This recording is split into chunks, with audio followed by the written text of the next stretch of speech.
Luke, many congratulations. A dominant display there. How would you reflect on that?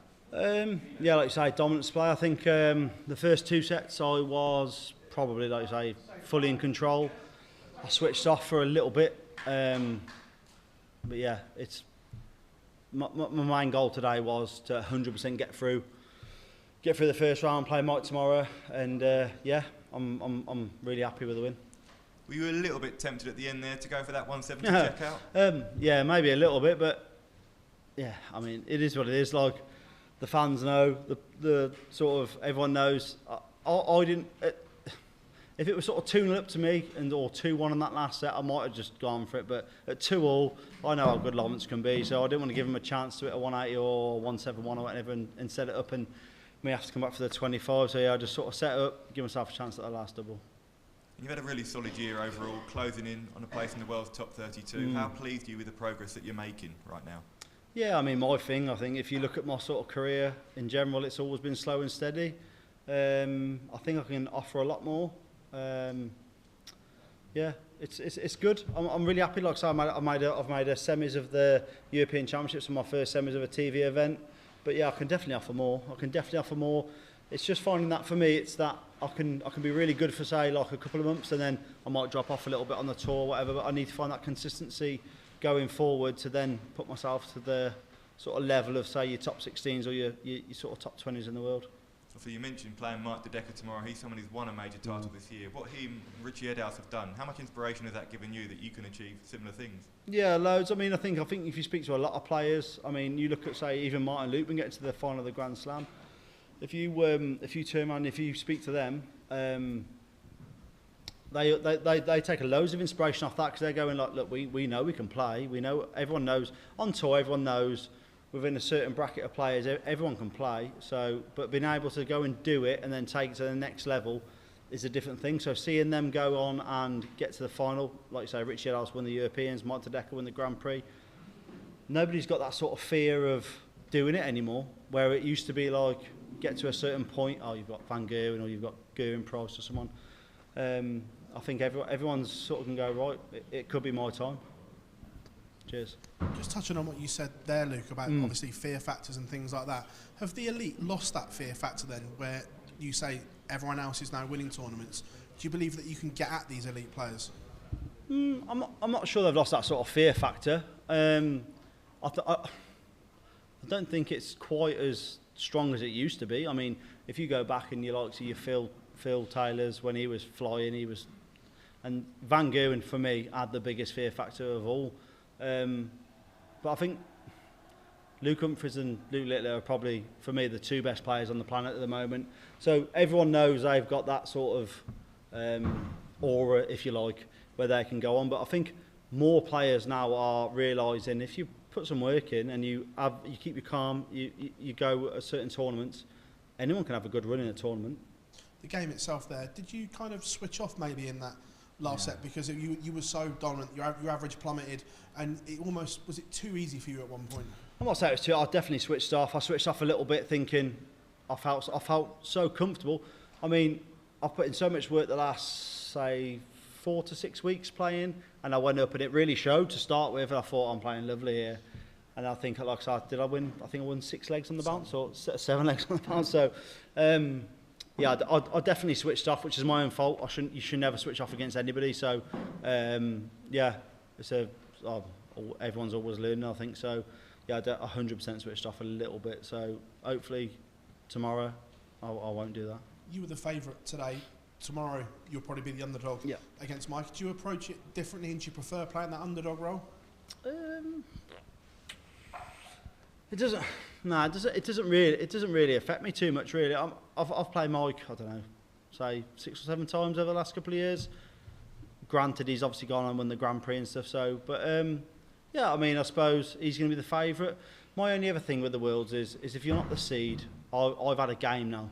So I've had a game. I've gone on the stage. I've played on the stage. I know what the atmosphere is like and stuff like that. So if that is that sort of thing might play into my hands slightly, but I'm going to expect Mike to turn up tomorrow and play lovely. He played lovely at the Players' Championships every week.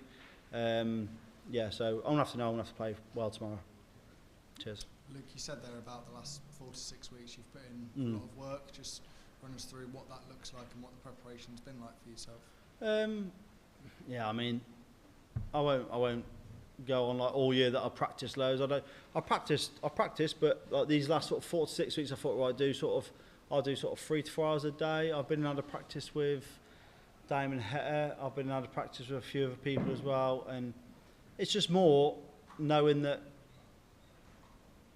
especially for somebody that's not like a top, say like a top player, top 16, top 8, for the Worlds, for someone outside the top 32 in the world, if you have a good run here, it can completely change your year, change your life. You all of a sudden get put into the seedings and the rankings for other events and stuff. So I just don't want to leave no sort of stone unturned. I just wanted to make sure I'd done enough work, and I'm not going to come here thinking, oh, I wish I'd have practiced a little bit more, because I'd have been daft. We talked about the likes of Richie Woodhouse winning a major, Mike Dedecker's obviously in that as well. You mentioned Martin Lukeman making the Grand Slam final as well. When you look at what those players have done, they're in a similar position in the rankings to yourself. Do you look at them as an inspiration, as something that you can reproduce? Yeah, I mean, yeah, you can look at it, inspiration sort of thing, but like I've said before, I think any player on tour, sort of, there's so many players that can play well. You've only got to look at, I think, I don't know off the top of my head, but I think this year, Pro Tours, how many Pro Tours have been won, Players Championships have been won by different players? How many, so I mean, at the moment, the tour's very open until you do get to the big sort of, your match plays, your World Championships, all them, and then the top boys will sort of show their class as the events go on. But I'm not saying it's completely open, but there's definitely chances for anyone from 32 to 64 to really have a go if you qualify for these events. Cheers. Luke, you said that your issue with your game is consistency, bringing that top level week in, week out, and on this big TV stage. Yeah. So how do you do that? What do you do when you're away from the hockey to try and make sure that your game is at your B game as a minimum every single game?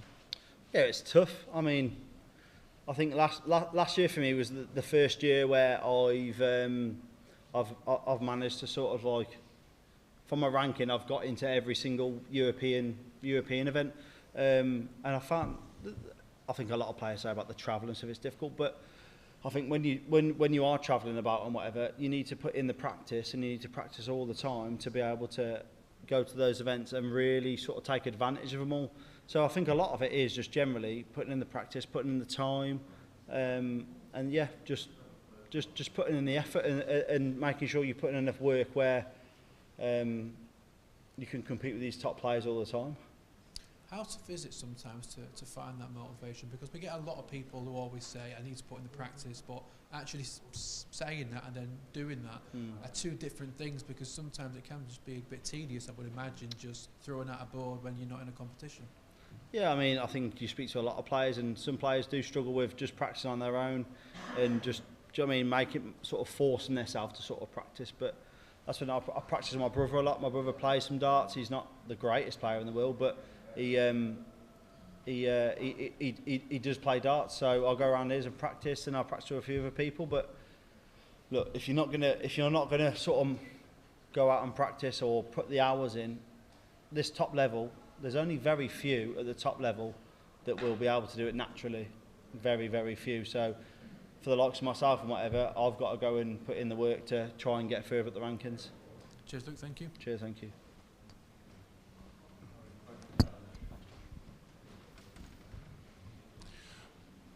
Luke, when you talk about a fear factor or diminishing fear factor in your case, what will it take for you to achieve for your fear factor to disappear altogether and for people to start fearing you, for the other side of the coin to become apparent?